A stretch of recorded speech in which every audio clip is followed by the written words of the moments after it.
Dear reader, allow me to introduce you to my book. Though it might at first appear like many books you've come across, it is far from ordinary. You may, therefore, have some misunderstandings about its nature. The story that awaits you has not been fully told. In fact, its conclusion is not yet known, even to myself. It is in that way that my book is special. It is in that way that you are special. Without you, there is no story. Chapter 1.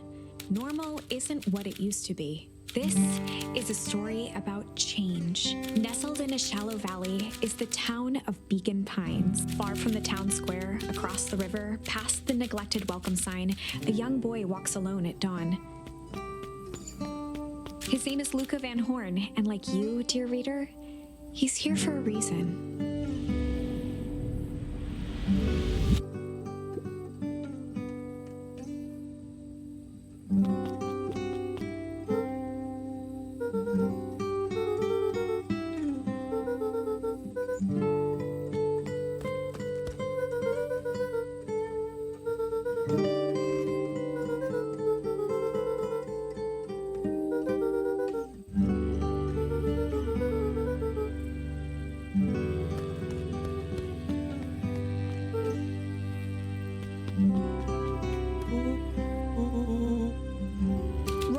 Luca's closest friend. He possessed many fine qualities, but subtlety was not one of them.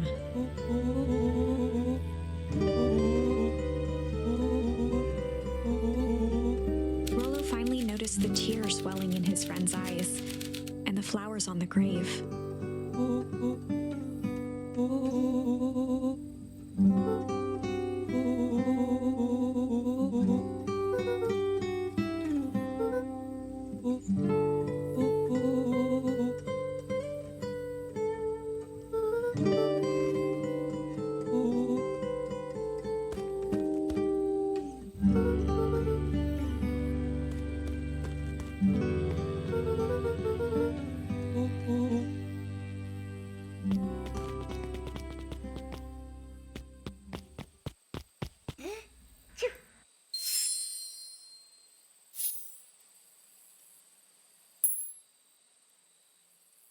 Wonderful! I had a good feeling about you from the moment you opened my book. That charm is a very special thing. Very special indeed. Keep hold of it for now. Its purpose will reveal itself soon enough.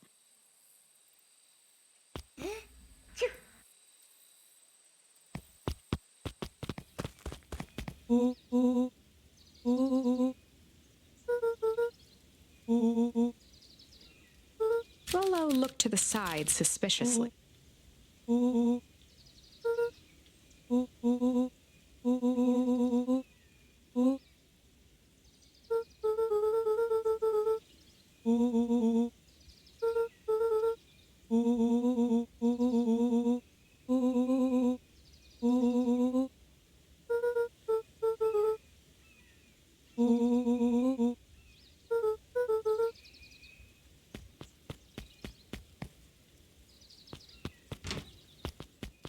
Dear reader, forgive me for this interlude. Remember that charm you found in the dandelion patch? There are more of those special charms to discover throughout Beacon Pines. They've been known to reveal themselves to those who are willing. Some of them can be found in this very house.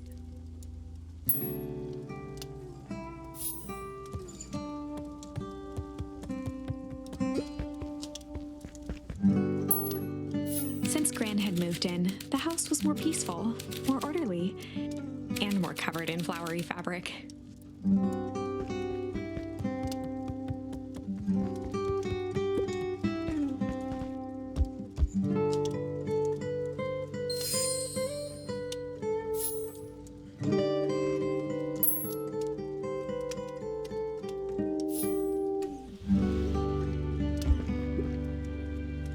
Gran had already lit the fire. She kept a warm house, as if by grandmotherly obligation.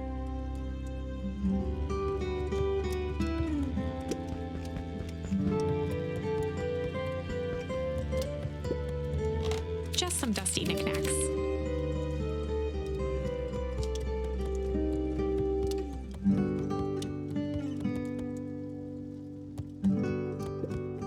Luca paused at his parents' bedroom door. He just wasn't ready to go in yet. Gran had commandeered the upstairs closet when she moved in. "Some things need shelter from a young boy's mischief," she said.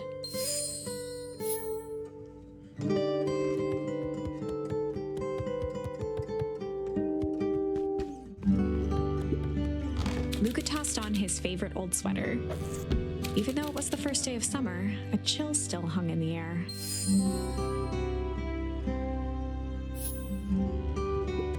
Gran's moving in meant that most of Luca's things had been crammed in the corner. Luca was somewhat annoyed by the situation.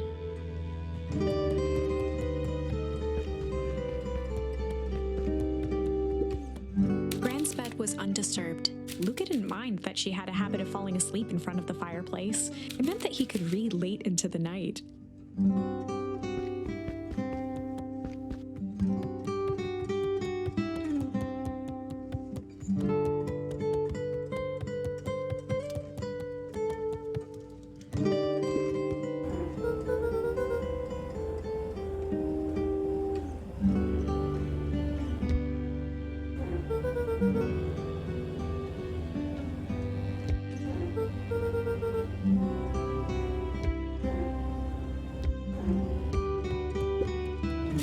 Scissors, a broken can opener, a mostly empty bottle of glue, and some loose string.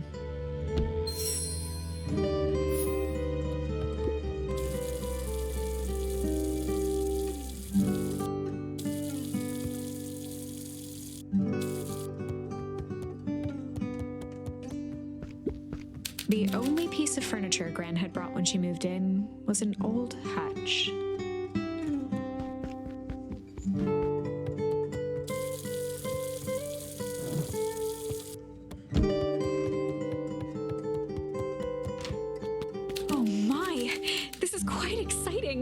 I am now certain that you are the one I've been waiting for all these years. You'll recall I was a bit coy regarding the use of charms earlier. Excuse me, I tend to have a flair for the dramatic. You are about to encounter your first turning point. There are certain times in this tale when everything hinges on a single word. You can use the various charms you've collected to alter events, and thus completely rewrite the fate of Beacon Pines. This is no small thing. So step forth, dear reader, and grasp hold of destiny itself.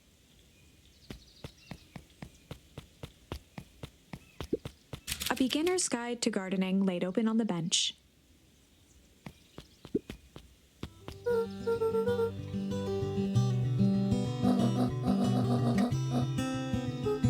less Gran knew, the better for everyone involved.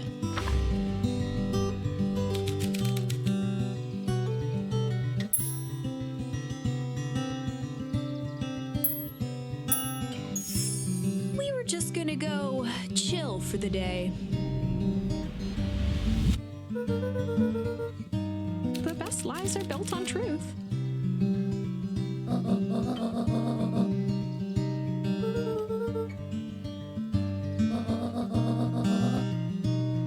Easy. Impressive. You've managed to navigate your first turning point without too much of a mess. That is the power of charms. A simple word can change the course of history. I think it's time to introduce you to the Chronicle.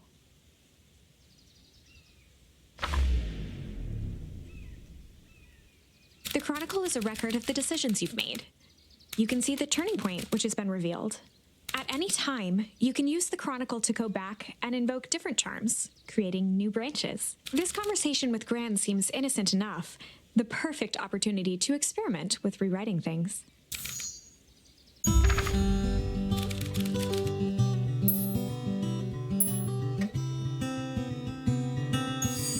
We were just gonna go hide for the day.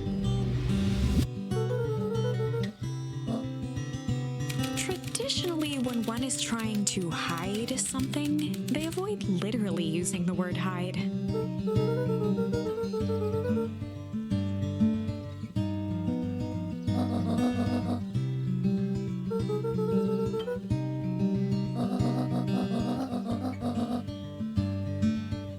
All's well that ends well.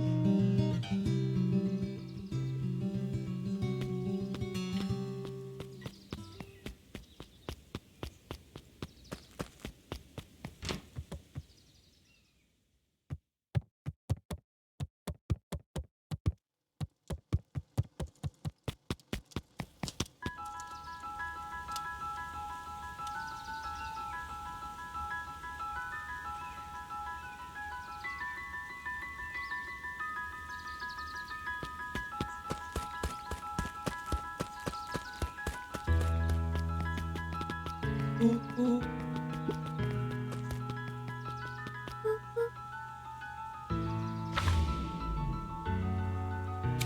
2. Welcome to Beacon Pines. For many years, this valley had been a small mining outpost. It wasn't until Sharper Valentine built his fertilizer company that Beacon Pines was established. Over the next 30 years, the town had grown and prospered until the foul harvest and his sudden death. In the 3 years since, everyone was simply trying to get by.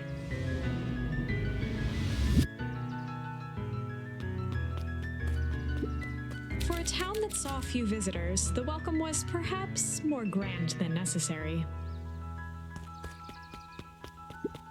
The road leading to Beacon Pines was long and uninspiring, a sort of natural barrier for the impatient.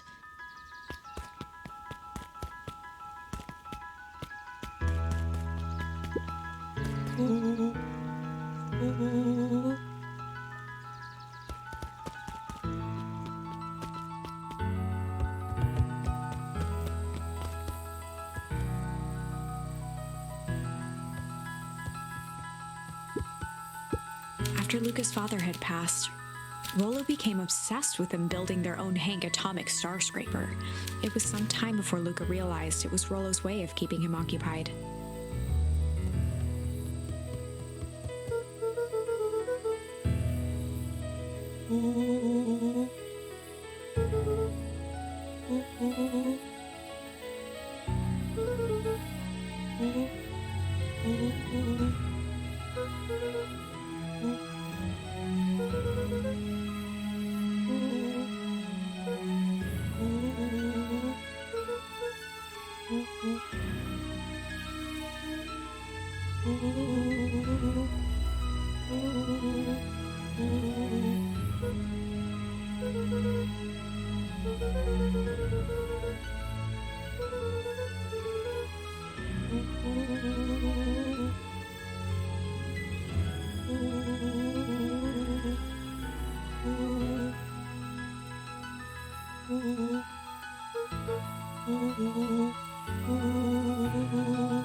Kerr was the CEO of Perennial Harvest Company. He had become a fixture around town over the past few years. After the failing of Valentine fertilizer, the town was hungry to welcome a new source of employment.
Mayor Augustus Valentine was not busy.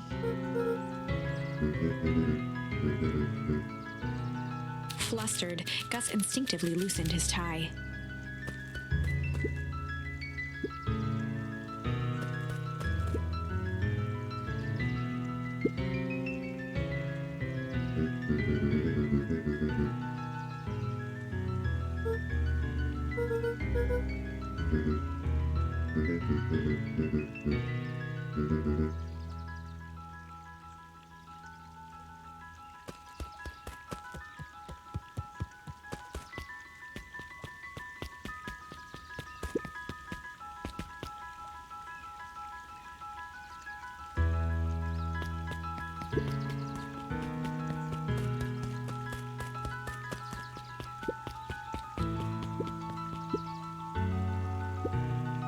Mr. Sinclair continued snoring and lifted one eyelid just enough to see who it was, a tactic he often used to avoid undesirable conversation.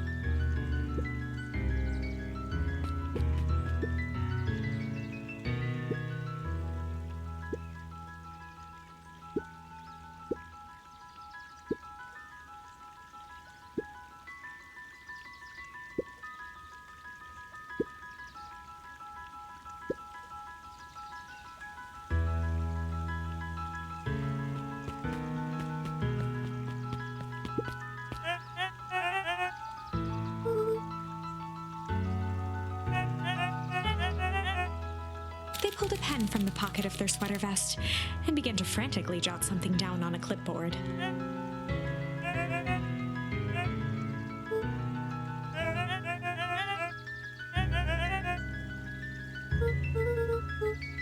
Alex muttered, scribbling more notes.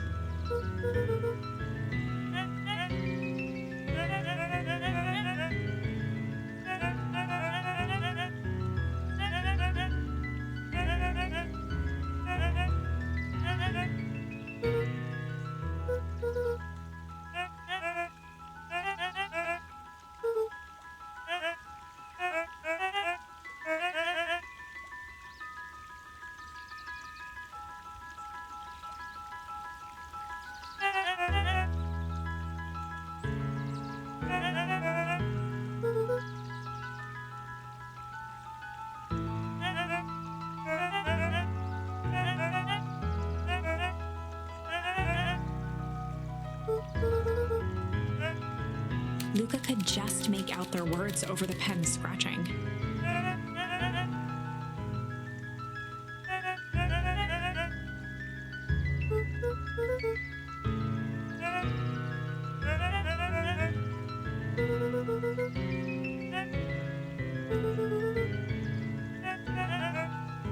Alex stopped scribbling and glanced up from the clipboard.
Miss Hatch could often be found near the fountain, too absorbed in a book to be distracted.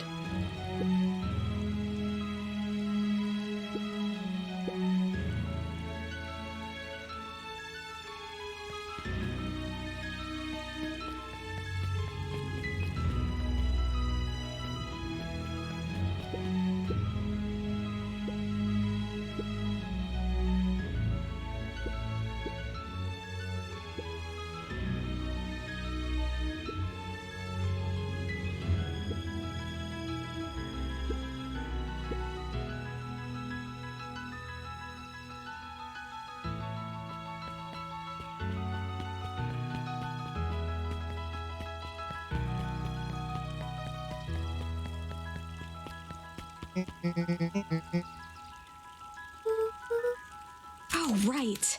Rendezvous with Roxy. This is an important turning point. The first time where your charms will change the course of fate. And currently, we only have one suitable charm at our disposal. Have no fear, we can always return later using the Chronicle once we find more charms. Well, now I'm just rambling. Where were we?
Rolo froze as Roxy took a step toward him, cracking her knuckles.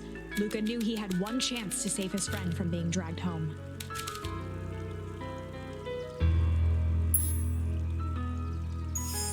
In the past, he found the best way to deal with an enraged Roxy was to be a little chill.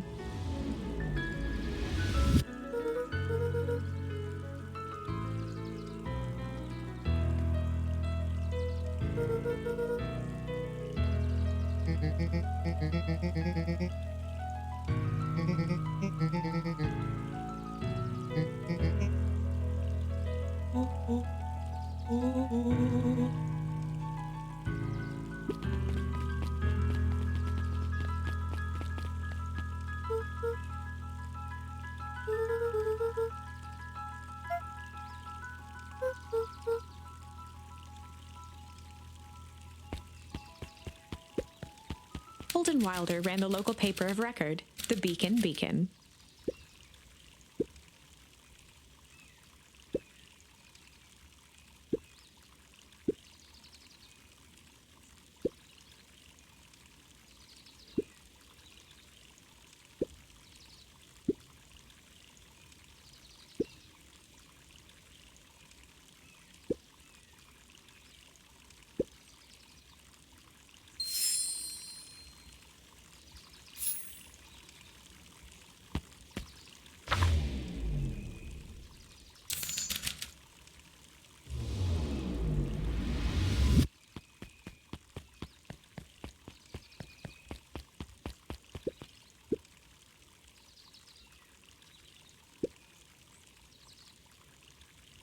A bit much, if you ask me.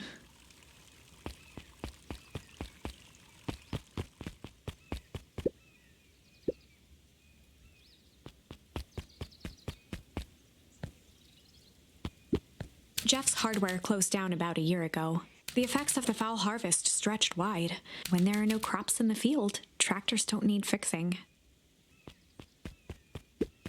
Ms. Novak's bookstore was often closed until after lunch. Rummaging through the dusty piles of books was one of Luca's favorite ways to kill time.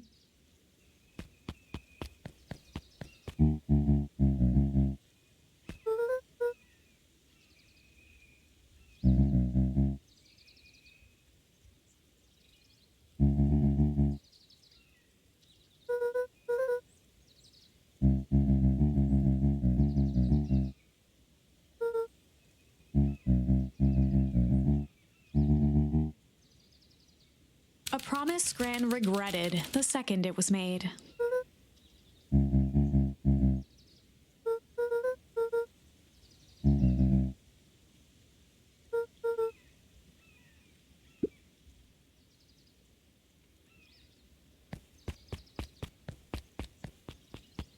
The phone booth was brand new, part of the town's Beacon Pines Reborn initiative.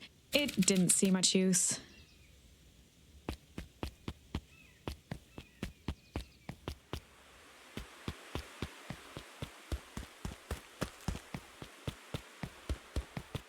The path led into a small hollow at the edge of Weepwood.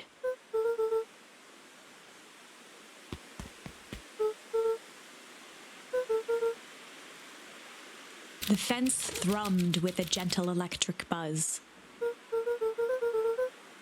Luca often asked himself what Rollo would do, so that he could rule out that option.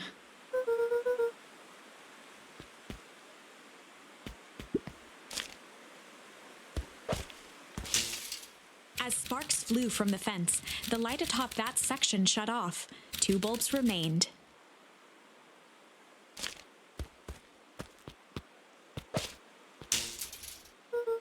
One more to go.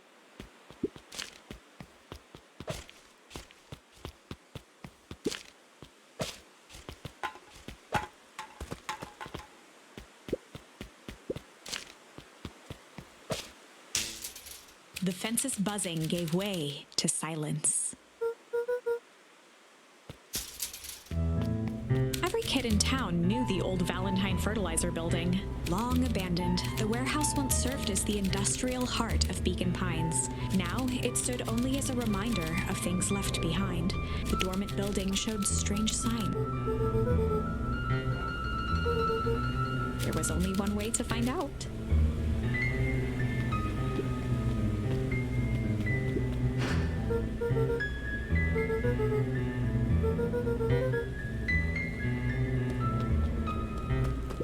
The hose emitted a subtle sound. It was actively draining some kind of liquid. The water looked almost diseased. It flowed slowly into the woods.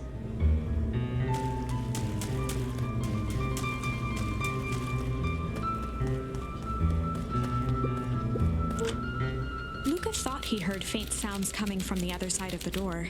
He pressed his ear against the cold metal to hear better. The sound of footsteps grew louder.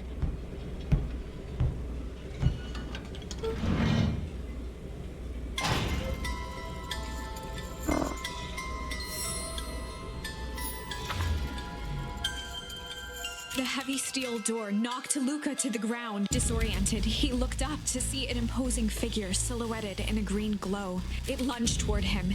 He tried to scramble away, but felt a gloved hand latch onto his ankle. Luca watched his fingernails leave trails in the dirt as the hand slowly dragged him back through the door, into the lab, into the green light. This is a story about change. It was far from the sort of change Luca imagined for himself, but change is, after all, a dangerous animal. It's okay. This is no one's fault. I still believe in you. There is a way through this story. We just have to find it.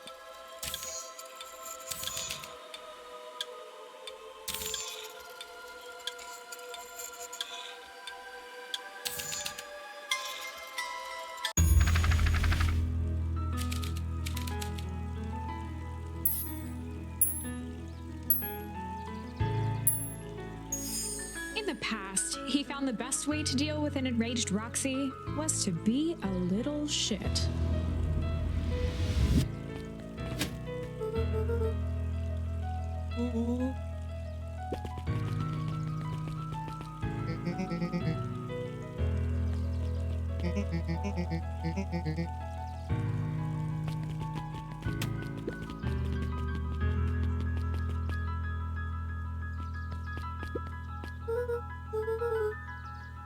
Solomon Valentine, current ward of and future successor to the Valentine fortune, huffed as he brushed off his pants.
Solomon trifled a gesture toward the approaching heiress Valentine.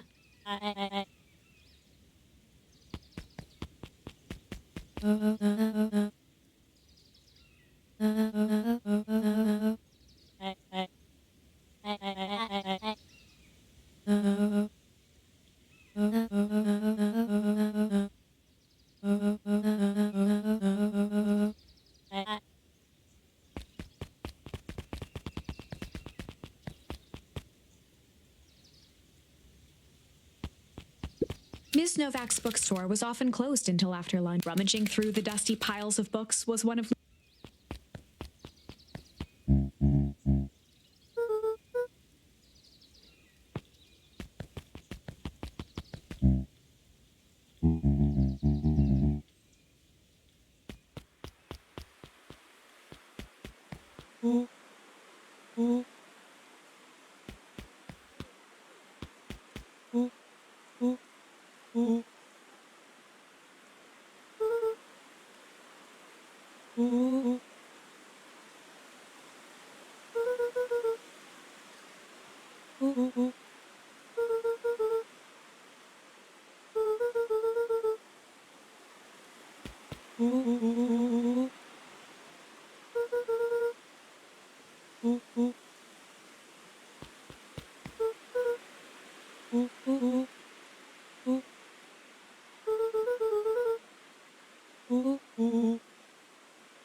As the glowing windows of the old warehouse came into view, Rollo began to bounce excitedly.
boy sat petrified under the weight of the bag.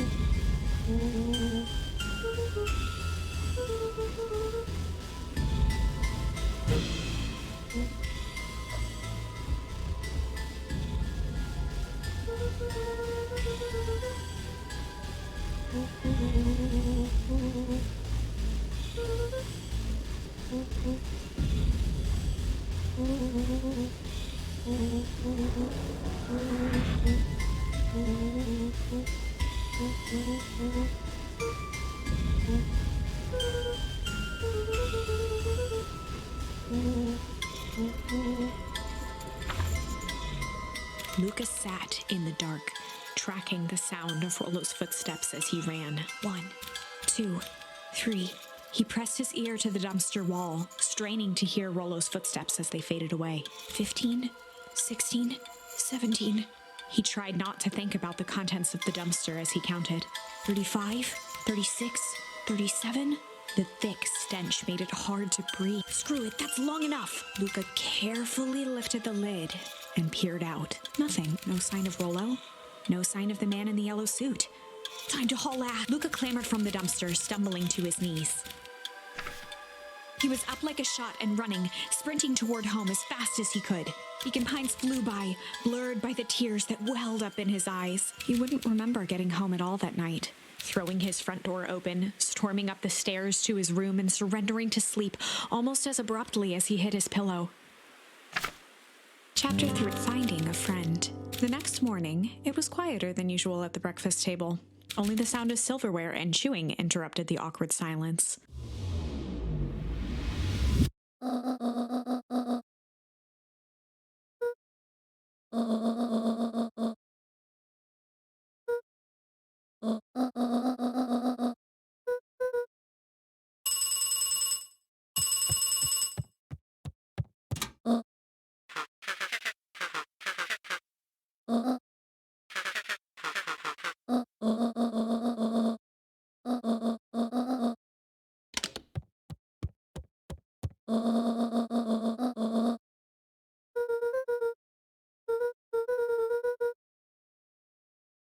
Gran's brow furrowed.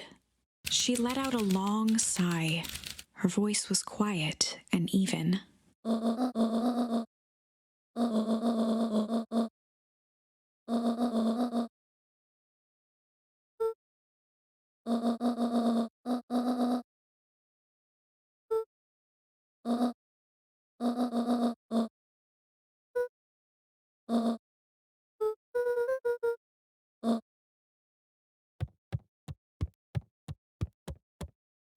Luca stood in silent shock.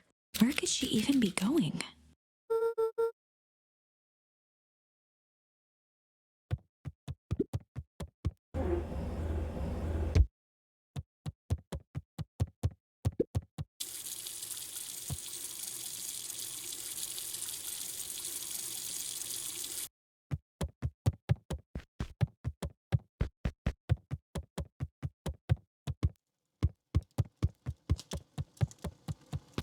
Luca was desperate to check in with Rollo. Until Gran returned, he was trapped.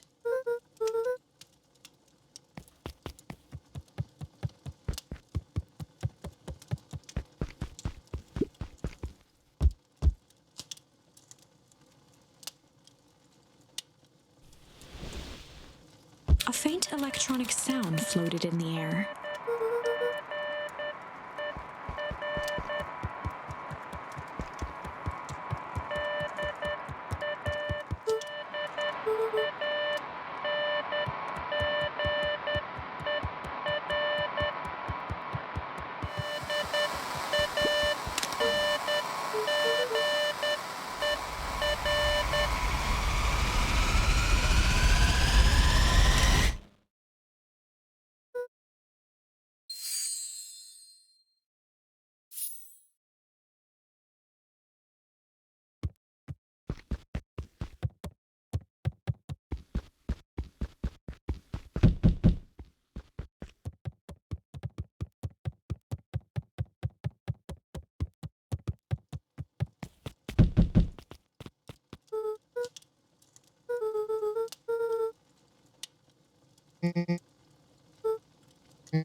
A pit formed in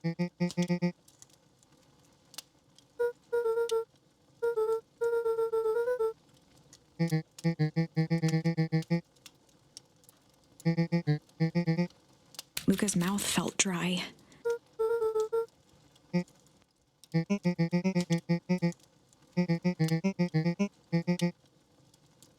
Luca could feel his heart beating in his throat.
giving her little time to establish any real connections.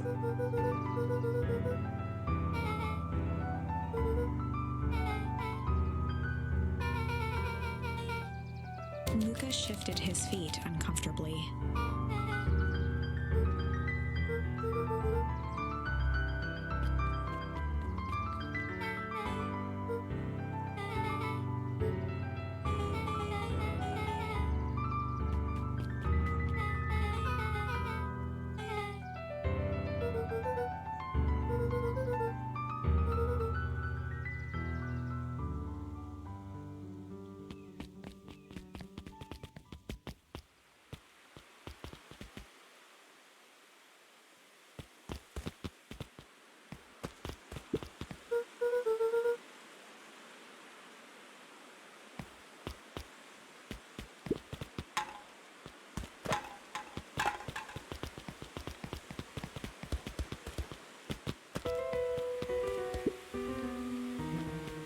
Luca felt a chill as he approached. Her eyes were locked on the strange green liquid. The nearby grass was coated in a fine layer of frost.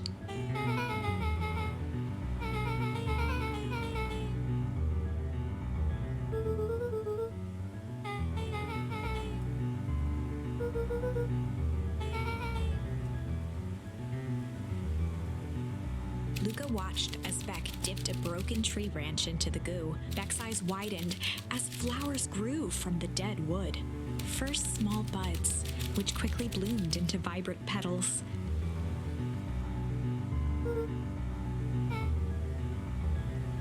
As quickly as they had grown, the flowers began to shrivel and turn gray. Beck dropped the stick with a grunt of disgust.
Iggy took a step towards Luca, his sneer lit by the glowing puddle.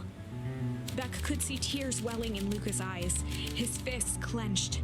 Some things about Beacon Pines were very different from this, but a bully from a hayseed town is really no different from a city bully. Beck took a deep breath and thought.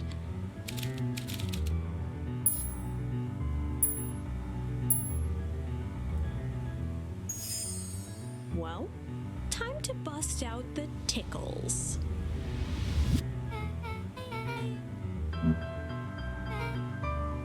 Beck lunged forward and began to tickle under Tish's arm.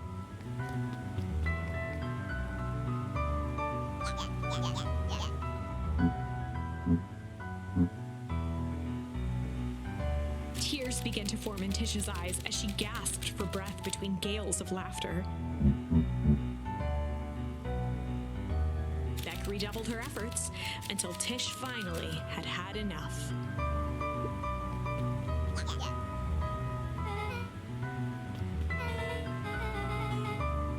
Iggy's eyes darted around, a realization dawning on his face that he was now outnumbered.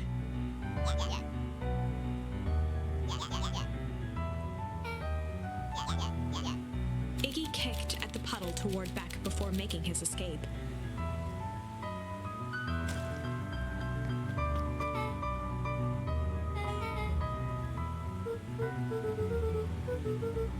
Beck shook the ooze out of her hair as best as she could.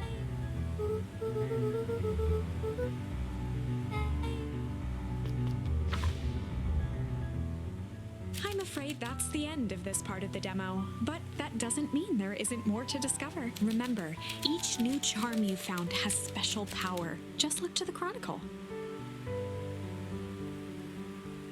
And don't forget to wishlist and follow to find more cool stuff. Most importantly, if you enjoyed the demo, please tell your friends.